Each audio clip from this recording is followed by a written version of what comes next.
The Minding Your Business podcast comes to you once again for episode 101, brought to you by the Binge Podcast Network. The Binge! Yes, onabinge.com. We're back yet again on Friday, July the 19th. I'm your host, Champ Ron. This is the Minding Your Business podcast. Thank you so much for your support on episode number 100. It was just phenomenal to have all the support. Thank you to my brother Cleo for the shirts, my brother Dominic Lawson for all of his support with the Binge Podcast Network. His support of all episodes, and episode number 100, man, it's just phenomenal. Make sure you're checking out all the great content on onabinge.com and with the Binge Podcast Network. Make sure you're checking out the Startup Life podcast, Nothing But Buckets, Let's Be Real.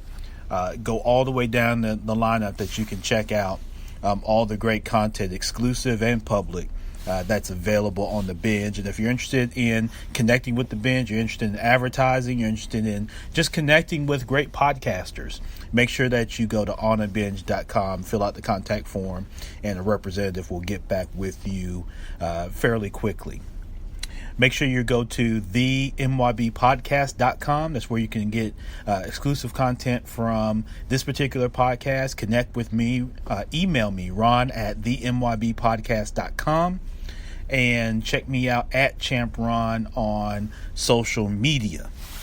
Today's episode, we're going to have a great guest. And I'm going to get to a face-off with the Face app. But first, what we do here is go back.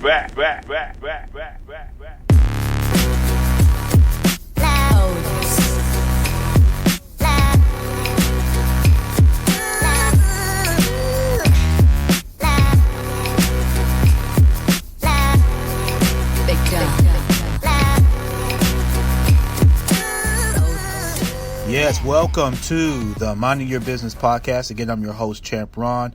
So glad that you could join me here Friday, July the 19th. It's been a weird weather week. Shout out to everybody in the New Orleans, Louisiana area with, I guess it was Tropical Storm Barry came through. It really just dumped rain everywhere, but, what else is new? Today's podcast, I've got a great guest that's going to join me today. His name is Shane Connor. He is the founder and principal of Red Rock Capital Group. And we're so glad, MYB, that he took time to join us all the way from Southern California. And someone that I've been able to check out and has a really great platform that he's built.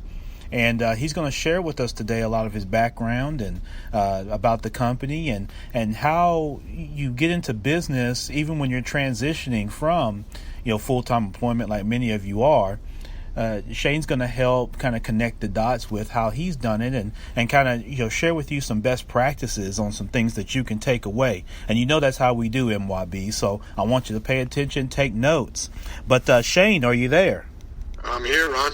All right, awesome, man. Well, we're here. MYB is fired up. They're engaged, man. They're happy to hear from you. We're getting thumbs up all over the place. So, man, let's do it. I love it. Yep. Friday afternoon, let's go. There you go, man. I love the energy. So, hey, Shane, so let's get right into this. Tell us about, who is Shane Connor? How did you get to where you are today? So run us the story. Yeah, great. So, I grew up in the Philadelphia area. Have a background in finance, which I studied my undergrad. Started my career in private equity around the financial crisis, so came out probably about the worst year to ever come out as a finance professional. Spent a little time in PE, then worked for my father's small business where I really learned kind of hardcore sales and road warrior business development. Then I transitioned into the healthcare workforce and staffing business, where I spent about the last 8 years building out national Fortune 50 programs and launching a couple of P&Ls for that organization. And that's ultimately how I got into the real estate investing business. So today I spend my time across 3 or 4 different areas, but one of the main areas is real estate investing. And I was working as a commissioned individual producer, so there was no limit to your income. And I was having what they call a few fantastic years. Accounts were popping, commission checks were rolling in, and I was looking for somewhere to invest outside of the traditional stocks, bonds, and mutual funds. And I landed into the world of real estate syndication, and I really have never looked back. Oh, wow. And so let's kind of unpack that a little bit, Shane. So you get into the business at probably a really tough time. So I imagine this is 07, 08-ish? Yeah, I graduated, undergrad was 09, so collapse was, thick of 08. Yeah. I was a finance major coming out of college. Gotcha. So you come out of school and boom, the real world hits you, and it hits you in the mouth like it did many people. Now, I was a little ahead of you. I came out of college in 03 when things were kind of booming. We were still reeling from September 11th, but the economy was starting to kind of rebound and that sort of thing. And like you mentioned, that 08 to 10 area was kind of brutal. So, you get into the business, but you said you found success kind of early on. Yeah, so, I was fortunate that I had an internship at a large investment firm in my junior year. And then so senior year coming out, I was able to lean on some of those relationships. And, although I didn't totally love what I was doing at the time, I was fortunate because, fast forward to about 10 years in the future, what I'm doing now, largely around, private equity and large limited partner placements, a lot of that foundation and education of how that space and world works, I learned my first year out of college, working for a very large fund administration house. So I was able, I was fortunate to be in the spot where I was, although I didn't love what I was doing. So I think it's important, a lesson that people can kind of draw on is that even if you don't love your job or exactly what you're doing, try to focus on the positives that you can absorb out of that you never know where you'll be able to redeploy down the line. Yeah, no doubt about it. Yeah, definitely great point there, Shane. And so as you're going through this, what leads you to Red Rock? So you're having this success, so you're making a little money, and so how do you get there? So fast forward to, around 2015, 16, I had now been in the healthcare recruiting business for about 5 years. And, a lot of my large scale Fortune 500 accounts had really started to mature. And so I kind of, really hit the top of the commission scale within the organization. And then my accounts were really, their business was really taking off. So the income was really spiking, and I was maxing out the 401k. I was sending, $1,000 a month into the stock market, and I was still fortunately left over with, a lot of disposable income, and I wanted to invest it somewhere. So through a lot of research and investigation, I ended up becoming a limited partner in a large apartment investment project in Dallas. And, from there, I kind of uncovered this whole world that really is a result of the Jobs Act in 2012, part of the Obama administration, which kind of allowed for crowdfunding of equity to take place over the internet.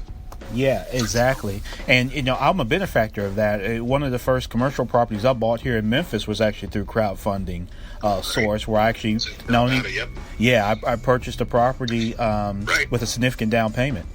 And I, again, being a finance guy by background, I consider myself fairly knowledgeable about the investment world, and I had no idea that this existed, right? So it was kind of an eye-opener to me. And then once I dove into the world, started to make some relationships, which I was able to then turn to partnerships, and that's when I launched Red Rock. It just is a fantastic opportunity and world that many people don't know about, and that's where I enjoy my time now, is really educating investors, business owners, high net worth individuals, salespeople, the whole gamut, that they can access these opportunities. They just don't know about it.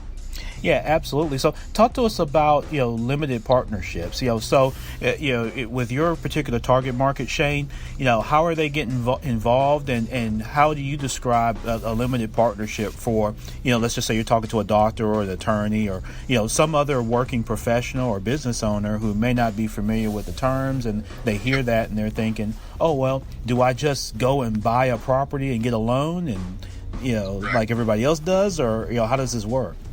Yeah. So the great thing about, LPs, limited partnerships, they can go, a lot of people think traditional private equity when they're making really fund-to-fund placements as a large LP, but it can scale all the way down to the individual investor. So in the syndication world, really it's the bringing together of the general partners, the ones who are out there, finding deals, putting large assets under contract, syndicating the equity, bringing the equity together, and that's really where the limited partners come in. It's investors putting their capital in, and for that they become a limited partner in these projects, these newly formed partnerships, and for that they get the benefit of really all of the ownership benefits, so appreciation, cash flow, depreciation, and tax benefits. But there's really no downside risk outside of course, initial capital. There's always Sure. risk in investing. But they're not liable on the mortgage. They're not liable for, litigation that might happen, on the asset or the property itself. So it's a great way for either individuals or firms to partner with experts and basically participate in the cash flow and then the ultimate equity profits when we dispose of the assets without really having to do any of the work. Sure, absolutely. And I've actually been a part of one of those myself, Shane, and had a great experience, and actually, made pretty good money too, which was, definitely exciting. And so, what type of projects are you typically finding that you're getting partners involved in? Is it, is it all varied? There's really a range. A lot of what we focus on is in the B to B plus multifamily apartment space. 100 to 300 unit assets, so larger facilities that have some type of value add component where we can come in and add value, force appreciation, whether that's renovation, repositioning, rebranding, usually a combination of all those. And there's usually 3 to 5 year holds on those assets. So we bring in limited partners. Their capital helps with the down payment, the actual acquiring of the asset, and then the capital expenditures, whatever business plan we're going to do, executing on that plan. As a result, we raise the income level at that asset, which forces a much larger value on it overall, which allows us to sell at a steep profit, again, 3 to 5 years down the line.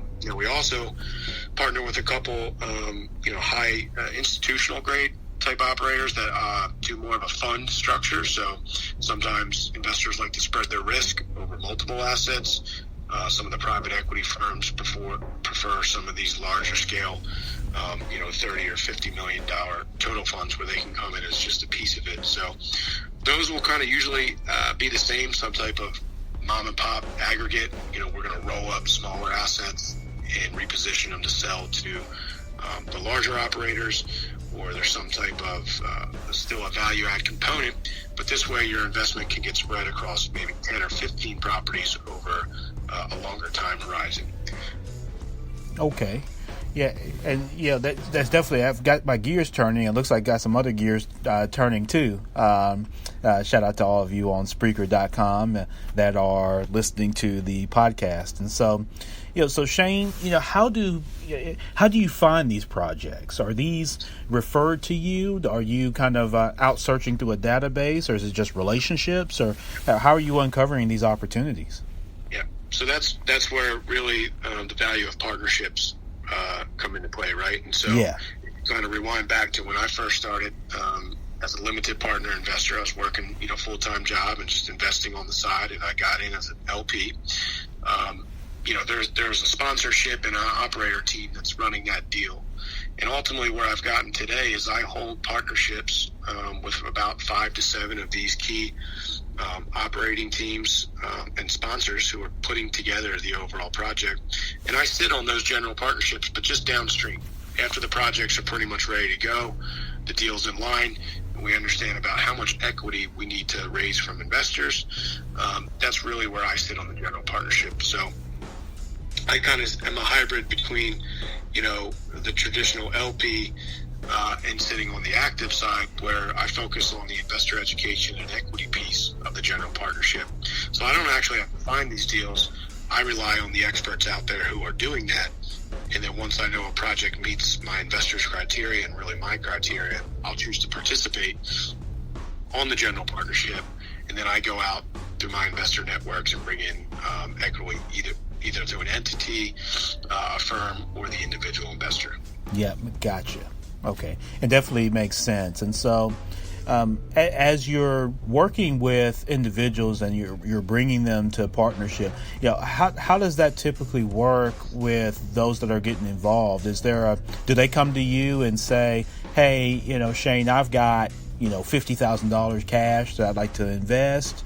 Is it kind of that simple, or are you kind of having more of a consultative, conversation with people to kind of uncover, hey, what's your risk tolerance, and what are you interested in, that sort of thing? So it's definitely the latter. These are all SEC, regulation 506, and then there's a few different categories of either accredited, where you can generally solicit. That's 506C, 506B. You can have some sophisticated investors in there, but the point is, most of the time you need an established relationship with your investors, and that's why I'm always out there talking and having coffee meetings and phone conversations and in-person meetings with potential investors, just educating them on what this space is, right? How does it work? Going over what a typical deal looks like. So I always encourage, listeners or potential investors to really get educated before they're even ready to invest. So you can start to develop that relationship, with somebody like myself, could be elsewhere, so that when the time is ready, when you have that $50,000, then you're really just getting to know that particular deal. What's the criteria? What's the market? But your relationship is already established. Somebody like myself, I already know your investor profile, so I know what deal to put in front of you based on our previous conversations and my notes that I have for you, really on my files. So it's really a consultative. I need to understand where you are in life. What's your end objective? Is it, are you trying to put kids through college? Are you trying to just use some of your self-directed retirement account to diversify? Are you a long horizon? Are you a shorter horizon? Those are all things that we like to understand from the initial meeting, and then I can really get a better fit of what projects to put in front of you. Yep, excellent. And I want to put a pin, because you mentioned a little bit earlier, Shane, about, you started the company while you were still working full time. And I know that strikes a chord with a lot of the listeners, because there are a lot of people that are kind of in the midst of, they have their own thing they've started. They're probably still working, full time jobs while they're doing that. So, kind of walk us through that process, because I think it's very intriguing for many people as they look to possibly transition into their own thing. And can you speak to just the process and maybe some obstacles that you faced, or maybe some advantages that you had by doing so? Yeah, absolutely. So definitely the time constraint is tough when you're trying to juggle both. I mean, I was, at a minimum, usually 50 plus hours a week in the workforce job, full-time job that I was working. So it was a lot of late night phone calls, really early morning activity, working heavy on the weekends, talking to investors, when I was forging my partnerships with a lot of the operators. So time constraints were tough, but that's where balance and scheduling comes in. And there's a good book called 168 Hours that your listeners might want to check out. And it just kind of walks through how we have 168 hours in each week, and how we have a lot more time than we think, but you have to really be strategic in prioritizing how you're spending your hours. And if you don't plan, you'll usually waste them. So that was a good resource for me.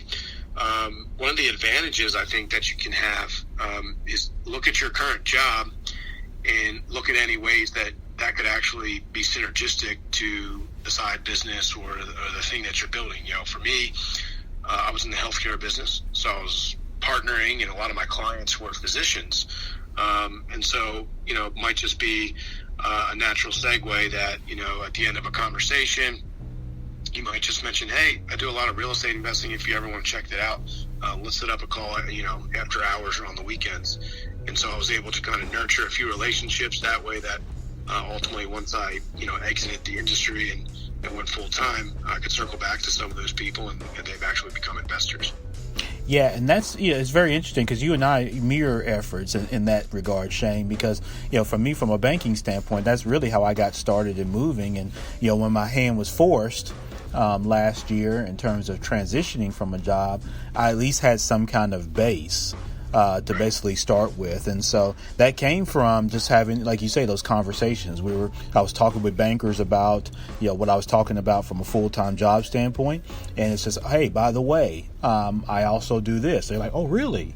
And so they kept that, you have the contact. And so when I transitioned, it was an easy call to say, hey, I'm in transition and I'm looking to start this up. What do you think? And what are some thoughts? And they say, hey, I'd love to have you do this, or, hey, I think that's great. Why don't you try this? And so I got great feedback and great support. Listen, no matter what job you're in, your clients, your customers, your coworkers and colleagues, they're all just people just like you, and right.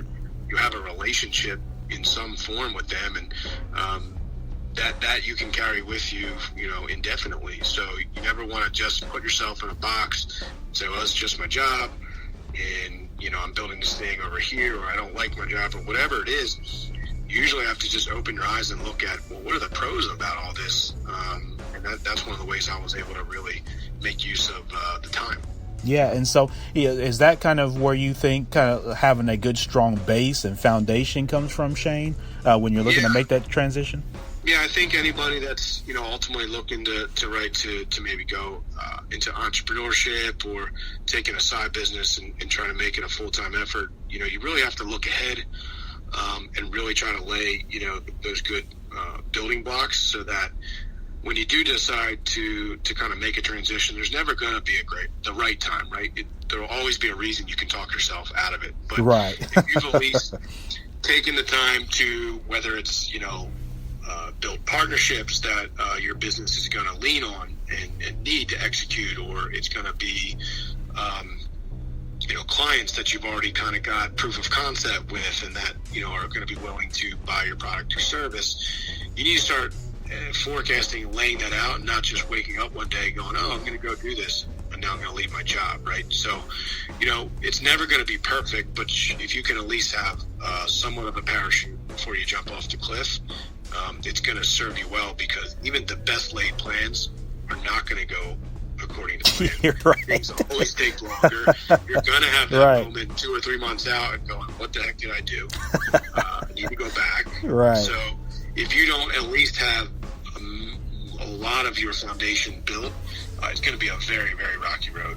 Yep, definitely. And when you speak on that, Shane, do you recommend people have sort of a nest egg? I know people have different backgrounds. So some people have family, they got young children. Some people are single. Some people are maybe taking care of a senior family member. What would you recommend for someone that's looking down the line and planning? How should they set themselves up? Maybe financially to make sure not so much comfort, but they at least can eat and have lights on and have a roof over their head. I think there's a lot of things you need to do. You need to be able to look at your lifestyle and probably make some pretty drastic changes or cuts or sacrifices in certain areas that you were used to. I mean, for years, I was in a highly commissioned job where checks were rolling in, and now I haven't cashed a check in 3 months. So, I think each person, before they take that transition, needs to really understand what their debt looks like, if they have any at all, or maybe get that taken care of before they make the jump. Look at what type of cash flowing investments they do have, whether it's all just in the stock market. In my case, I had done a minimum of 3 limited partnerships that pay me cash on an ongoing basis. I had really maxed out a lot of the retirement accounts that I was fortunate to have disposable income to put into over my career. So you got to really, give yourself a pretty large runway before you're going to count on any of that income coming in. Sure. And just be able to make sure that you can still pay your bills while you're in that transition period, because, again, no plan goes according to plan. Things are going to take longer. So if you think, well, okay, I'll just make the jump and I'll start making money in month 1, well, that might turn into month 5. Right. What does that look like for you? What if month 5 then turns into month 7? Can you sustain that? And how much are you dipping into, if you are dipping into savings? And so I think the journey is a lot tougher and different than people, even when you draw it up in your head.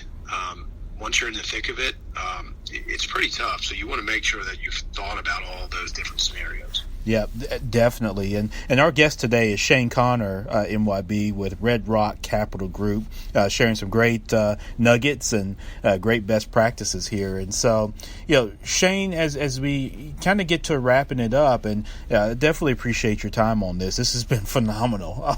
Just the insight and the information that you're sharing. What are 2 or 3 best practices that just in general you'd like to leave with the MYB community on, if they're looking to invest, maybe, they got 401k money, or they've got money sitting in savings, or maybe they've inherited something and they just don't know what they want to do. Or they're looking to, again, start that business, like you said, and they're trying to determine what's that look like for me.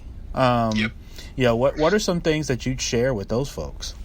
Yeah, so I'll share a couple things. One, I'd say a best practice, I think, just that can be utilized across the board that I have found helpful, is really what I call kind of staying in your lane. I think it's really easy to get into the comparison, like, look at what that guy's doing, or I'm not progressing as fast as they are. There's always going to be another level. Right. And the analogy I like to use is like in Fort Lauderdale, you think you have a big boat until the mega yacht turns the corner. Yeah. So there's always going to be somebody right at a different level. You just got to stay on your journey and stay on your path. 2 would be, you should always be playing the long game. You can't really rush success. You can't really rush milestones, and you'll have days where you don't think anything's happening, but it's the under the surface progress that's culminating that one day, 6 months from now, something's going to happen, a success. And it'll be hard to draw a straight line to it, but it's that 6 months before of daily pushing that led to that moment being able to take place. So just not getting too caught up in the day to day, just keep steady and know that it's a long-term play that you're after, and those little successes will start to add up for you. In terms of investing, there's a lot of different ways that you can get involved. You mentioned retirement accounts. That's a great vehicle that a lot of our investors use. Is people don't realize that if they have self-directed IRAs or self-directed other retirement accounts, they can actually allocate a portion of that capital to a lot of different things, including real estate projects. And it's really a good transition because that's a long-term bucket anyway, right? You're not planning on tapping that for, probably in most cases, 10, 20, 30, 40 years. A lot of these syndication projects are, they're 5-year buy and holds where, we're acquiring an asset and we're really going to renovate and reposition over 2 or 3 years, maybe refinance, continue to stabilize and sell. So if you've got a big bucket of money that's just kind of sitting there invested anyway, you can apportion some of that into these projects to give yourself some diversification and some exposure to real estate.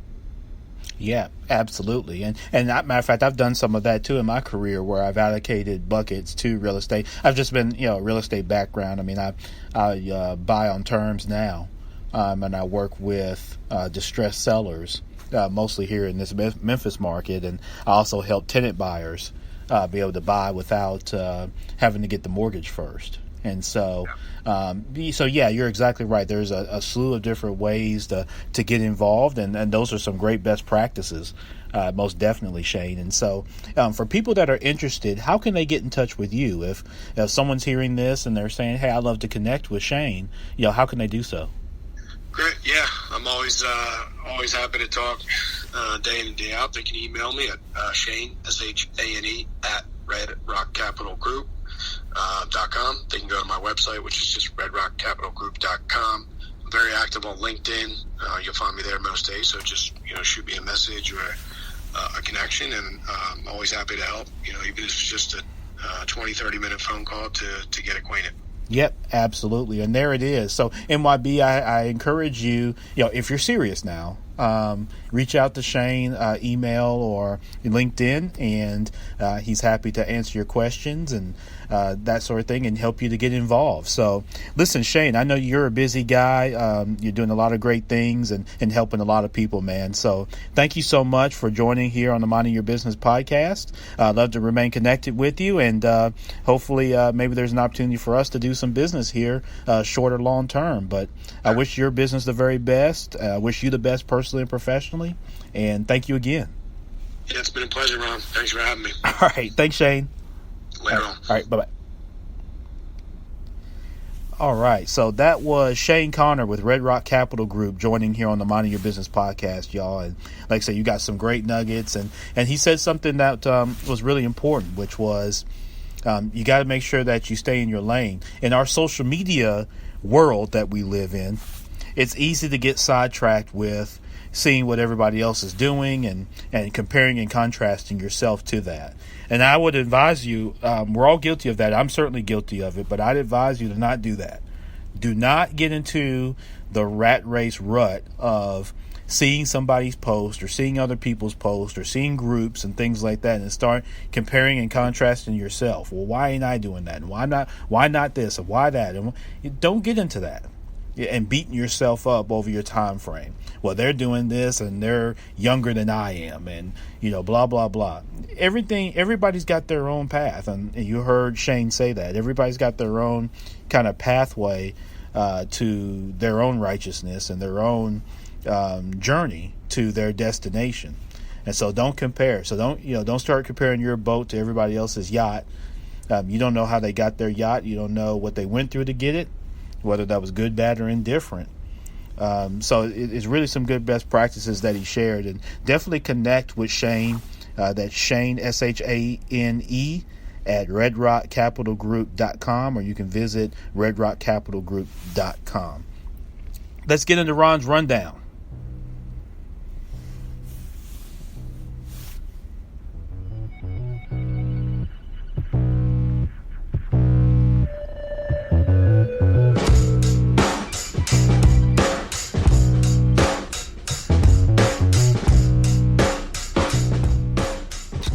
Okay, so today on Ron's Rundown for the July 19th, 2019 edition of Ron's Rundown, let's take the face off of FaceApp for a second. So this week, we were speaking about social media, by the way. On this week, the FaceApp, which is on Apple, it's on Google, wherever else that you find your apps. FaceApp came out in 2017. So it's been out for a couple years, but they made an update this week, and it went viral because people were wanting to do one of two things. They were either taking existing pictures and making them look older, so that to be able to see themselves years older. Yeah, for some folks that was 20 years. For some people that was 120 years. But whatever it was, it made them look older, or they make themselves look younger than what they are. And many of us, myself included, participated. Many celebrities did. And so as a result of that, it went viral, which is a very interesting kind of piece considering our views on privacy. All right. Let me share with you something that comes from the privacy policy of FaceApp. FaceApp asks for, and I quote, irrevocable, non-inclusive, royalty-free, worldwide, fully paid, transferable sub-license for the pictures of your face. I'm going to read that again. Quote, FaceApp's privacy policy asks the user, you and I, for irrevocable, non-inclusive, royalty-free, worldwide, fully paid, transferable, sub-licensable license for the pictures of our faces. Despite them not selling or sharing user data with third parties, it was found by the Washington Post this week that their third-party trackers for Facebook and AdMob embedded into the FaceApp. Here's the deal real quick. Before I go on, here's the deal real quick, because people were getting all up in arms after everybody participated in the Face app. I guess they didn't like the way their face looked on the Face app, so they got upset and hot. Here's the thing, folks. I'm recording this podcast using the internet. We've had the internet now, as far from a commercial standpoint, with people, since, let's just call it the mid-90s. There's been talk about the app being owned by Russia, and there are people that are concerned about the Russians having their face. Let me share something with you all. The Russians been had your face. If you got people getting upset that were born in 1985, hell, the Russians have had your face your whole life. They had your face before you did. And it's not just the Russians, it's many other countries. Data selling, data brokering is a big thing now. Every time you download one of these apps onto your iPhone or your Google phone, your BlackBerry, whatever it is that you have, there's a privacy policy. Most of them require access to your GPS, your location, access to other apps, access to information on your phone, access to your contacts in your phone. So not only are you sharing your information, you're sharing everybody else's too. All right? Just about every country in the world has some kind of data brokering platform or businesses, people involved in it. So information has been going out for a long time. If you've been around since the 50s and 60s, the United States government, which is one of the largest housers of data, a couple of years ago we had the breach with Equifax. Of course, y'all didn't get upset with that. Y'all wasn't worried about them having, your credit score, and your information from your credit report. Equifax, TransUnion, and Experian have more data than anybody. More data than anybody. Y'all wasn't mad about that. Only bankers and those kind of folks were all upset about the Equifax thing. That was a fart in the wind for everybody else. But what's coming along now is that we care about privacy, we being the people of the planet Earth, and particularly Americans, but we just don't know anything about it. We don't know what it means. We don't quite understand privacy and our digital privacy. And so people got up in arms, but listen, folks,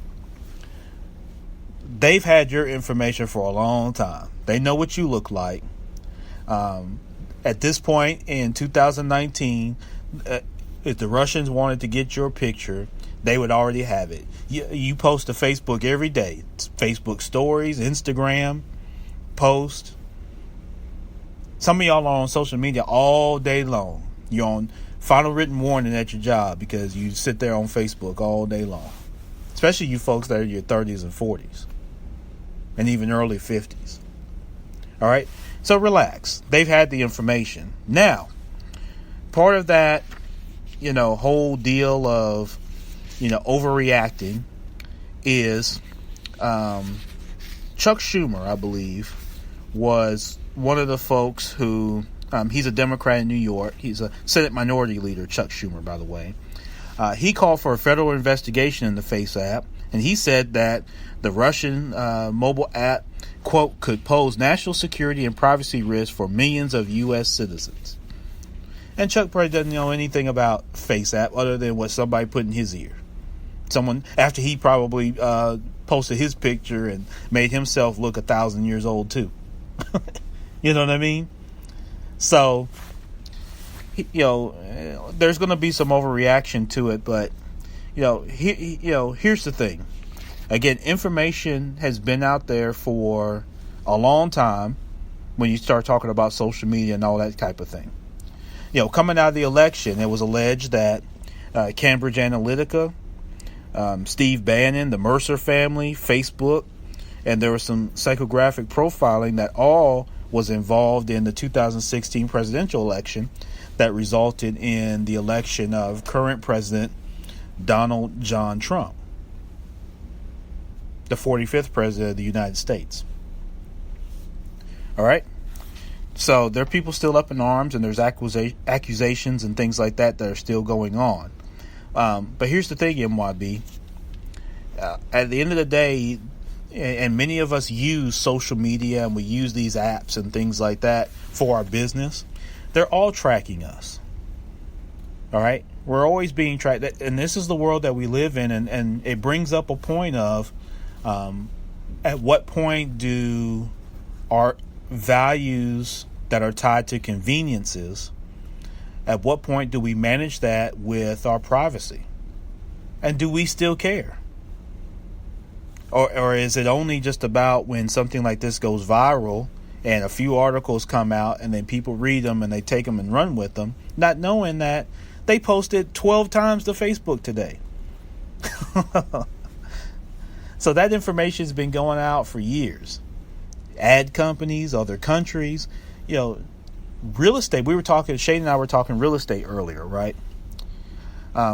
What people learned over time, particularly with the advent of the internet, is that real estate is not limited to real property. It's not limited to buildings and houses and things like that. Real estate is any space that garners any kind of attention, that garners eyes, that garners attention, because eyes and attention ultimately garner money.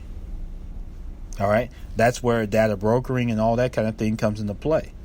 There are people who want your information and they'll buy it for the right price. And that price is constantly going up. Because having access to people, having attention, and for sure having eyes and ears and hearts is very profitable. So you say, well, Ron, what do we do? That's a great question. Obviously, none of us read the privacy policies on any of this stuff that we're doing. We just accept. Do you accept this policy? We just click yes as fast as we can, because we don't sit and read all the stuff that these fancy attorneys have written up as privacy policies. We should probably all start taking a look at those and seeing exactly what's being shared and what's not. And don't be shy about reaching out to a company to ask them to delete your information, whether it's Facebook or whoever. They will accommodate you. They may not do it in a swift manner, but they will accommodate you. Okay? So it's something to make sure that you check out with these apps, is the privacy policy. At the end of the day, if it doesn't meet what you want or what you're comfortable with sharing, then you're just got to make a personal decision on whether you're going to use that app or not. And again, it gets back to the connectivity, the prestige or popularity, and how all that ties into our level of taste and risk when it comes to our private information. And you got to ask yourself at the end of the day, what is it about your information that you don't want out or that you think will be used in a unrighteous fashion? And that's something that all of us are going to have to ask. And it's sure something that our children are going to face as they come of age here over the next, coming years. So it's a good conversation to have with your teams and your businesses, with how information and how apps and things like that are used, and your social media platforms and things like that. Review those, and you should always be looking and having conversations with your marketing teams, whether that's you or whoever is on your team, and make sure that you have an understanding of what apps are being used and how information is being shared, what information you're receiving and what information is going out. That's just a good best practice for you in your business. But we're all tied to it. Fortunately and unfortunately, depending on what side of the coin that you're on. But there's no need to be fearful of FaceApp. But what is a concern is our tolerance for data privacy. And so make sure that you remember that with whatever you do with your face, whether you're on FaceApp or on Facebook or any of the other social media platforms or apps that are all in our app store and load up our phone. All right? So don't be fearful, but be aware and understand what your tolerance is. All right? Listen, it's been a great episode. Thanks again to Shane Connor with Red Rock Capital Group out there in California. Make sure you connect with him. Make sure you give us a 5-star rating on Apple. I really appreciate that. That helps grow the show. That helps us expand our reach. Thank you for all of you that are listening and sharing and supporting the podcast. Special thanks to everybody who ordered a shirt. Those will be going out, the 100th episode shirt for the Minding Your Business podcast.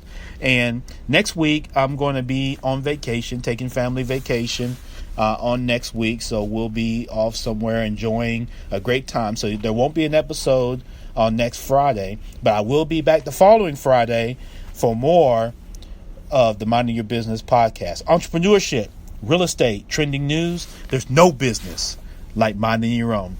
Y'all have a great weekend. It should be nice weather in most places. Hopefully you're not rained out. Get outside, enjoy some sun, and be great to yourself and be great to your family. This is Champ Ron. Peace. What we do here is go back.